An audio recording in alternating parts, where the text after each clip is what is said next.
Sarah Ferguson reappears after Christmas with Prince Andrew in new video at Royal Lodge.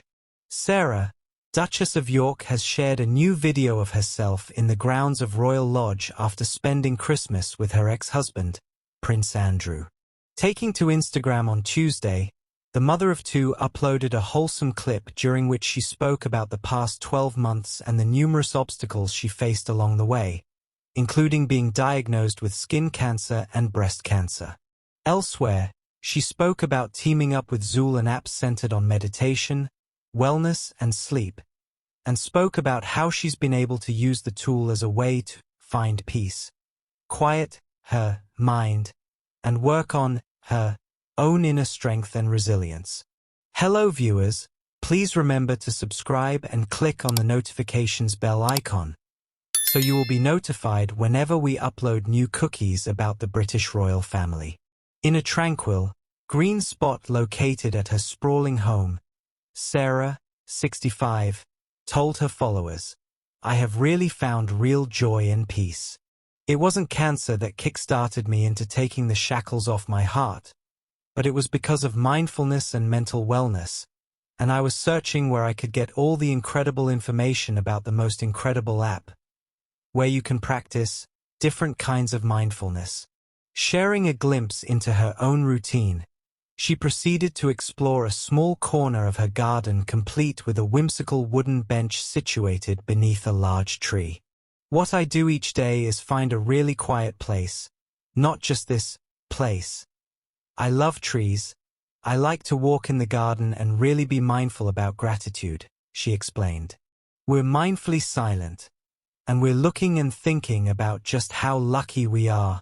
In her caption, meanwhile, she added, "As we reflect on the year gone by and the one that lies ahead, I know 2024 has been a challenging time for many. In my life, I was diagnosed with skin cancer and breast cancer. I'm not ashamed to say that it's been tough. Sometimes, all of us are overwhelmed by loneliness, anxiety, or sleeplessness. So this year, I decided to seek out tools that can help with healthfulness, wellness, and peacefulness." She continued, "That's why I'm excited to be partnering with @Zool.meditate, a new meditation, wellness, and sleep app. In those times when I needed a simple reminder that everything will be okay, Zool's personalized voice has helped me to find peace, quiet my mind, and work on my own inner strength and resilience." In the clip, the author looked boho chic, dressed in a ruffled black shirt dress, a matching black jacket with large pockets, and a pair of trendy Converse trainers in zesty orange. She wore her auburn locks in a half-up, half-down style and accessorized with a pair of simple hoop earrings and some cozy knitted mittens. The best-selling novelist was also joined by two furry companions, one of her beloved corgis that she took in from the late Queen, and one of her 5 Norfolk Terriers. Sarah's latest update comes after she and her ex-husband Andrew spent Christmas at Royal Lodge in lieu of celebrating with Charles and Camilla in Sandringham. Ahead of the festive season, the Duke of York ended up making headlines amid his connections to an alleged Chinese spy. It was revealed in a high court hearing that alleged Chinese spy Yang Tunghua, who was banned from the UK, was said to have been a close confidant of Andrew. Mr. Yang has nonetheless maintained that he has done nothing wrong or unlawful, and that it was entirely untrue to claim he was involved in espionage. Sarah Ferguson shares pride in daughters Princesses Beatrice and Eugenie. "We are a tripod of women." Sarah, Duchess of York, and her daughters Princesses Beatrice and Eugenie are all passionate about saving the planet. "I am very proud of them and they are very proud of me," she tells Hello in an exclusive interview. "We are a tripod of women, and the best way to empower people is to lead by example." And that's exactly what she did last week, jetting off to New York to join forces with Sabrina Elba to lead a discussion for Global Citizen Now health and climate financing sessions, supported by her elder daughter Beatrice, officially launching her Youth Impact Council organization. I like to listen to people who are trying to find solutions but aren't being heard. So I look, listen, learn, and amplify, she said. While the Duchess is determined to leave a legacy of encouraging everyone to respect the planet, she is just as keen to work with the younger generation to effect real change. So, she was delighted to be working with Sabrina and young environmental activist Brianna Fruin at the Global Citizen Now event, a thought leadership series which addresses pressing global issues through the lens of climate change and extreme poverty.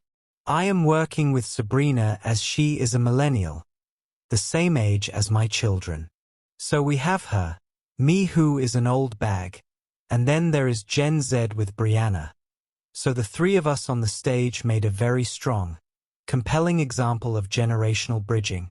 I am very proud of them and they are very proud of me, Sarah said of her daughters. The Duchess has been involved with Global Citizen for the past year and came across Brianna partly through the Youth Impact Council, which she officially launched at Manhattan's Yale Club last week. The nonprofit aims to open lines of communication across the generations and amplify the voices of young people. Speaking to Hello, Brianna said she was very happy to be part of the panel. I wasn't nervous as I had met her earlier in the year at GC Now in Melbourne right before she took a trip to my home in Samoa. We had a little chat beforehand about her time in Samoa. So it was almost like being up there with a friend as she was so familiar with my home. While in New York, Sarah was delighted that Beatrice in the city for her work as an ambassador for Made by Dyslexia could support her at the launch of the Youth Impact Council.